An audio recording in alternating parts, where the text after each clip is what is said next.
Hey guys, Paul from Ashen. Hi, Paul! It is New Comic Book Day for the week of December 5th, and we're going to get started right now. Hi, Paul. This week's sponsored by Christmas trees. They're awesome. Because Christmas is awesome. I don't know. I just like Christmas. I like Christmas trees. I have a fake tree. I know that's just TMI. Like, no one really cares. Fake, whatever. I mean... Fake tree for life! People like real trees. I can just spray mine with Pine Sol. Same thing. Like, I get that pine smell, and we're good. But yeah, that's it. We're going to get started right now. Hey everybody, Tim from Comic Book Store in Capes and Scowls. Glad you all enjoyed Paul's awesome haircut. Make sure you comment below about how great it is. Isn't it a nice? It's a very nice haircut. Alright, let's talk about these here trades. I've got Harley Quinn, Volume 1 of Harley vs. Apocalypse. That's going to get so confusing that that's considered a Volume 1. Hey man, whatever, who cares? We've got Paradisio, Volume 2. The more I look at this book, the more I want to read it. I bet I will. One day. I've so much to read. Hunt for Wolverine. I've got a million of these. The Adamantium Agenda, the Mystery in Madripoor. Where's the other one? The Hunt for Wolverine, or Weapon Lost, or I don't know. He's still not found. Claw of a Killer. Look, there's a lot of Wolverine stuff going on. This is different. This is Old Man Logan. I'm really digging it. You know what? I might go back and read this all in trade when it's all nice little bundle, you know? Mera, Queen of Atlantis. That was a fun miniseries. We got Doctor Strange Volume 1. That's the one where he goes to space to look for mystical space things. We've got Detective Comics Volume 8. And Batgirl Volume 4. The Bat Universe just keeps trudging on. We've got Poe Dameron, as I like to say. We've got Armory Wars. We've got Paper Girls, Volume 5, and Wayward, Volume 6. Last one of Wayward? Last volume of Wayward, everybody. And Injustice 2, Volume 3. That's a lot of cool books. All right, first up we have a very merry Xmas special, or holiday special. This was a really interesting book. It is basically a calendar of the month of December, and every day is a different X-Men story. It is a different one-page X-Men story written by just about every person that has ever written an X-Men story. But as you go through this, one solid story keeps coming back to the forefront, and it's kind of an interesting thing. It's almost as if you're channel surfing through the lives of the X-Men. You're getting all these snippets of little conversations, and then you get this one big thing that kind of joins everything to the thing. I did not think it was going to work. By page 5 or 6, I was just confused and slightly annoyed. And once I got to by about page 10, I understood what was going on, and I thoroughly enjoyed it. And it's a really interesting book. If you're a fan of the X-Men, you will really like this. If you're Leander, random guy from Colorado, you'll love this book because of who the main character is. Alright guys, time for my first book, and let me just say I liked all my books this week. It was hard to pick a book of the week because I enjoyed all three. So, first up we've got Martian Manhunter, number 1. This is by Steve Orlando, and I really dig it. This is a maxi series. It'll be 12 issues. It is a darker kind of tone, similar to that of Mr. Miracle, where you're taking a beloved character and you're putting them in darker situations, or you're just showing a darker side. John Jones is the Martian Manhunter. He is a detective, if you didn't know, when he is disguised as a regular old human being, and he is remembering what happened on Mars and some of his, kind of like what you get a glimpse as to what he was like on Mars. He wasn't a good guy necessarily. He was kind of a jerk. And there's an interesting murder case that he is investigating. And I don't want to give it away, but I really dug the end of this book. I liked where it was going. It had me on the fence. I'm like, where are they going with this? This is very different. And I love the Martian Manhunter. And I think this will be a very interesting book to keep your eye on. Let's check it out. Next up, we have Batman, issue number 60. This book is getting good. We are still dealing with the Bane issue, the Bane storyline. Things have gone from bad to worse because Batman is slowly becoming more and more unhinged with all the things that have happened since issue number 50. And things go back from bad to worse with his relationship with Alfred and his relationship with Commissioner Gordon, kind of putting him out on this island all by himself, which I'm assuming is what Bane wants to do. The twist at the end is something I did not see coming, and if anybody saw that coming or says they saw that coming, you're lying because it is completely out of left field, and I really am interested to see how it wraps up with the rest of this story. Pick it up.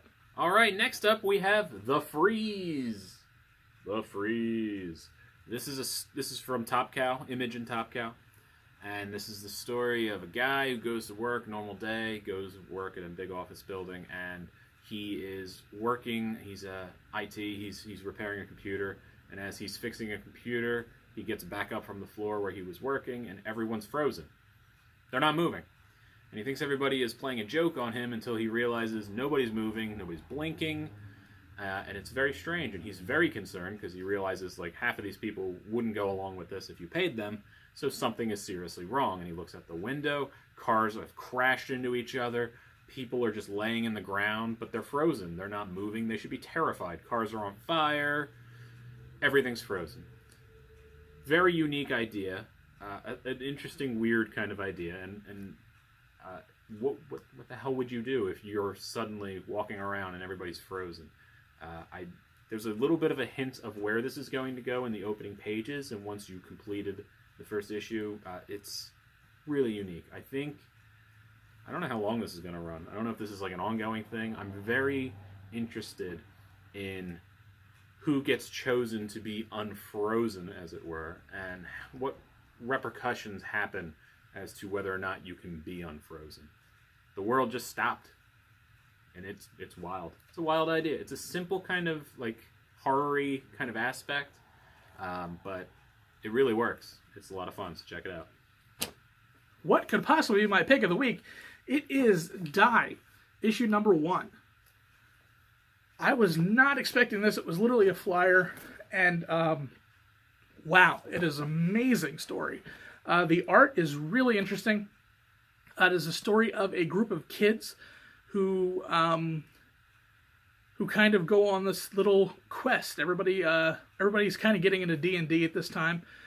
This takes place in 1991, and a group of friends get together to play a D&D game, and things go horribly wrong, and they go missing for years. They come back, and they find out they've been stuck in this game, and one of their people is missing.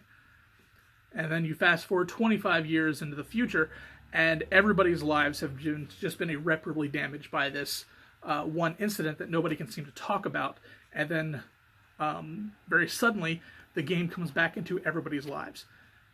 I really, really want to see where this story goes. It was very well written, very well paced, and the art was amazing on it.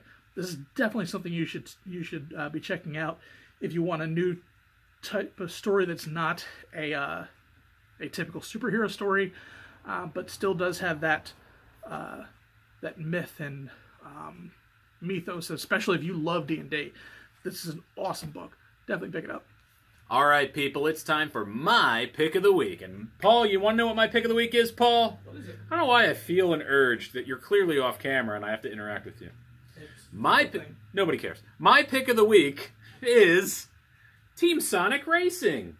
Number 1. It's a one-shot. Why is this my pick of the week? Am I a huge Sonic fan? No. Do I love racing? Not at all. Why would this be my pick of the week? The answer, my friends, why did I read it then? I like Sonic fine. I think I played Sonic 2 once. I know Tails is like a flying something or other. Look, why did I pick it? It's real simple.